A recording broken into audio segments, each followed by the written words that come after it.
ചില ബോയ്സ് ഞാൻ ചെയ്യുന്നത് കണ്ടിട്ടുണ്ട്. അതായത് ഗേൾസ് ബ്രേക്കപ്പ് ഒക്കെ കഴിഞ്ഞിരിക്കുന്ന സമയത്ത് നൈസായിട്ട് ആ ഒരു വിഷമത്തിലിരിക്കുമ്പോൾ അവരെ പോയി അപ്രോച്ച് ചെയ്തിട്ട് സെറ്റാക്കുക എന്ന് പറഞ്ഞിട്ട് ഉള്ളൊരു പരിപാടി ഞാൻ കണ്ടിട്ടുണ്ട്.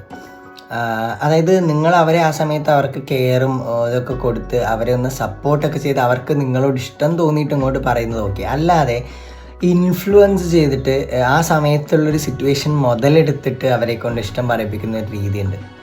എനിക്ക് പറയാനുള്ളൊരു കാര്യം, ഒരാൾ അയാളുടെ ഏറ്റവും വൾണറബിൾ ആയിട്ടുള്ള സിറ്റുവേഷനിലിരിക്കുമ്പോൾ, അത് ആൺകുട്ടി ആയിക്കോട്ടെ പെൺകുട്ടി ആയിക്കോട്ടെ, അങ്ങനെ ഒരു വൾണറബിൾ ആയിട്ടുള്ള സിറ്റുവേഷനിലിരിക്കുമ്പോൾ അവരെ ഇൻഫ്ലുവൻസ് ചെയ്തിട്ട് അവരോട് ഇഷ്ടമാണെന്ന് അറിയിപ്പിക്കാൻ ആർക്കും പറ്റും.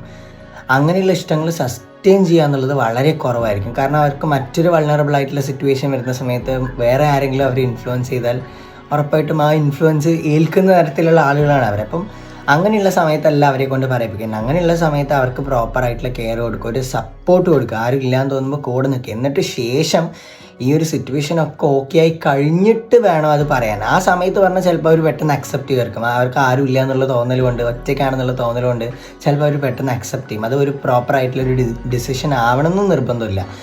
ഇതൊക്കെ കഴിഞ്ഞിട്ട് എല്ലാം ഓക്കെ ആയി കഴിഞ്ഞിട്ടും അവർക്ക് നിങ്ങളൊരു ഇഷ്ടമുണ്ട്, അപ്പോൾ ആണ് നിങ്ങൾ ചോദിക്കുന്നതെന്നുണ്ടെങ്കിൽ അത് കുറച്ചുകൂടെ ബെറ്ററാണ്. അല്ലാതെ ഒരാളുടെ വൾണറബിൾ ആയിട്ടുള്ള സിറ്റുവേഷനിൽ അയാളെ ഇൻഫ്ലുവൻസ് ചെയ്തിട്ട് അത് പറയിപ്പിക്കുന്നത് നല്ലൊരു രീതിയായിട്ടൊന്നും എനിക്ക് പേഴ്സണലി ഫീൽ ചെയ്തിട്ടില്ല.